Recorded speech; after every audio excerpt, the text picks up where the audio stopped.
Hi friends, welcome to my channel. இன்றைக்கி நம்ம கொண்டக்கடலை தோசை எப்படி செய்யலான்னு பார்க்கலாம்.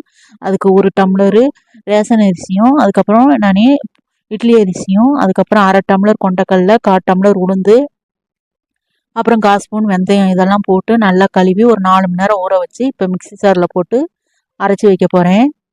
அதுக்கு முன்னாடி எனக்கு சப்ஸ்கிரைப் பண்ண அனைவருக்கும் ரொம்ப நன்றி. இன்று பிறந்த நாள் திருமண நாள் கொண்டாட அனைவருக்கும் என்னுடைய மனமார்ந்த வாழ்த்துக்கள்.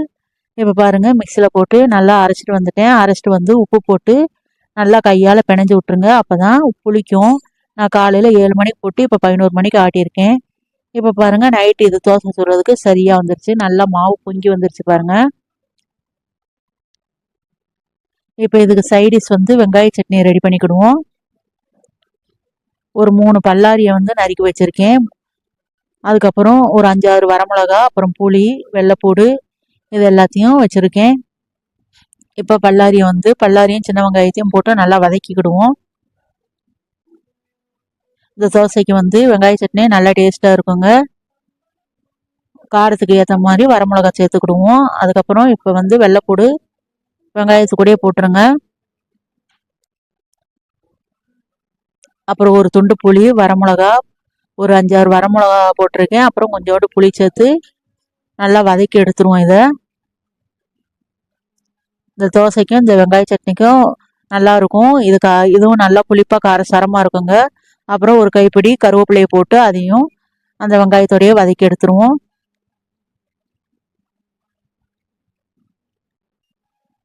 பாருங்கள், வெங்காய சட்னி ரெடி ஆயிடுச்சு. இப்போ தோசைக்கல்லில் எண்ணெயை ஊற்றி தோசையை சுட்டு எடுத்துருவோம். இது கொண்டக்கடலை தோசை.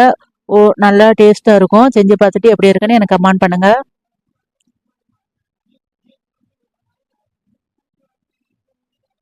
முருகலா வேணாலும் முருகலா சுட்டுக்கலாம்.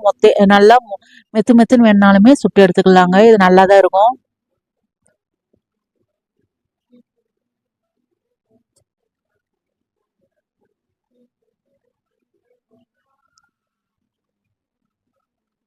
இப்போ 2 சைடும் தோசைக்கல்லை வச்சு சுட்டு எடுத்துட்டு அங்கிட்டு வெங்காய சட்னிக்கு ரெடி பண்ணி வச்சுருக்கோம் தெரியுமா, அது கொஞ்சம் ஆற விட்டுருக்கேன். ஆறின பிறகு மிக்ஸி சாரில் போட்டு நம்ம அரைச்சி எடுத்துருவோம். அரைச்சி எடுத்துட்டு தாளிசம் பண்ணுற வேலை தான் சட்னிக்கு. தோசையை வறுத்துட்டு எண்ணெயை ஊற்றி முன்னாடி நல்லா முருகலாக வேக விட்டு எடுத்துருவோம்.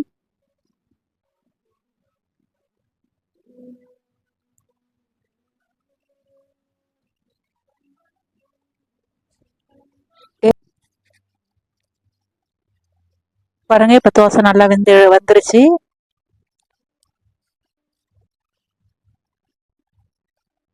அதை எடுத்து தட்டில் வச்சுட்டு அதுக்கடுத்து தோசையை ஊற்றி எடுத்துருவோம். நம்ம டெய்லி ரெகுலர் அரிசி மாவு தோசை சுடுறதுக்கு இப்படி ஏதாவது ஒரு பயிர் வகையோ இல்லைன்னா வேற பாசிப்பருப்பு கொண்டக்கடலை இது எல்லாம் போட்டு நம்ம பிள்ளைகளுக்கு சுட்டு கொடுக்கலாம். இது ஹெல்த்தியாக இருக்கும்.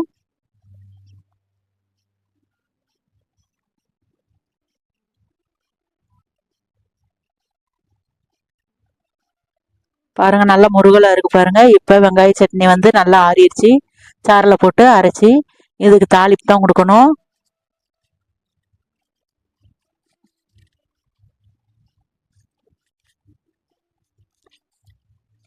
அதை ஒரு சுற்றிட்டு அதை நல்லா வலிச்சு எடுத்துட்டு அதுக்கப்புறம் நமக்கு கொஞ்சோண்டு தண்ணி ஊற்றி அரைச்சி எடுத்துருவோம். போதுமான அளவு எவ்வளோ தண்ணி வேணுமோ ஊற்றிட்டு அதுக்கப்புறம் அதையும் அரைச்சிட்டு இப்போ கடுகு அதுக்கப்புறம் கருவேப்பிலை மட்டும் போட்டு தாளிப்பை கொடுத்துருவோம். தாளித்து எடுத்து அந்த அந்த இதுலேயே நான் சட்னியை ஊற்றிட போகிறேன். ஜாரில் உள்ள சட்னியை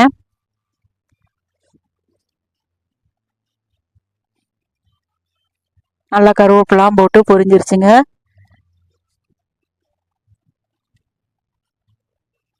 இப்போ சட்னியை ஊற்றிட்டு அவ்வளோதான், வெங்காய சட்னி ரெடி. தோசையும் அங்கிட்டு ரெடி.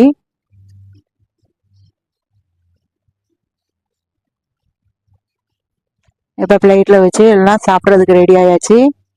எப்படி இருக்குன்னு உங்களுக்கு சாப்பிட்டு பார்த்து டேஸ்ட் சொல்கிறேன்.